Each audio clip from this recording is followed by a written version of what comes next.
नागरिकांच्या सुरक्षेच्या दृष्टीने पोलीस स्टेशन हा एक आमच्या सगळ्यांचा अतिशय जिव्हाळ्याचा विषय। माझ्या मतदारसंघामध्ये नवीन पोलीस स्टेशन काळेपडळला एक नवीन पोलीस स्टेशन मंजूर झालंय, पण त्याची इमारत नाही। त्याच्यामुळे ते मोहम्मदवाडीच्या एका पोलीस चौकीमध्ये भरवलं जाते, तिथून कामकाज चालते। जागा आहे, पण याच्यासाठी निधी दिला तर पोलीस चौकीची इमारत होईल ना। त्याच्यामुळे या काळेपडळ पोलीस स्टेशनसाठी लवकरात लवकर निधी मिळावा, त्याची तरतूद व्हावी आणि त्याची इमारत बांधली जावी अशी माझी मागणी आहे। एक नवीन पोलीस स्टेशन त्या ठिकाणी माझ्या हद्दीत तयार झालेलं आहे, मांजरी पोलीस स्टेशन। त्याच्यात ते तयार झाल्यामुळे त्याचीही इमारत अद्ययावत करण्यासाठी मोठ्या निधीची गरज आहे। त्याची मागणी आता एक एक ओळीतच मागण्या मांडतो, त्यालाही निधी मिळावा अध्यक्ष महोदय अशी आमची मागणी आहे।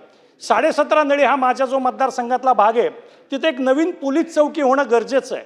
त्याच्यासाठी जागा आहे, पण त्याच्यासाठी धरून त्यालाही ती इमारत लवकरात लवकर करून त्या भागामध्ये अनेक समाजकंटक प्रवृत्ती त्या ठिकाणी काम करत असतात, त्यांना आळा घालता येईल। त्यामुळे त्या 17.5 नळी परिसरामध्ये एक चांगली अद्ययावत अशी इमारत बांधून पोलीस स्टेशन लवकरात लवकर सुरू व्हावं अशी माझी मागणी आहे।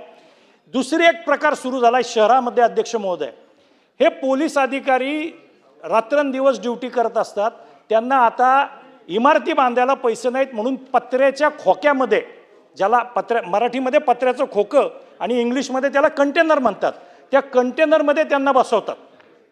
अशा कंटेनरच्या चौक्या जागजागी उभारल्यात। आता त्या टपऱ्या आहेत का पोलीस चौक्या आहेत हेच कळत नाही।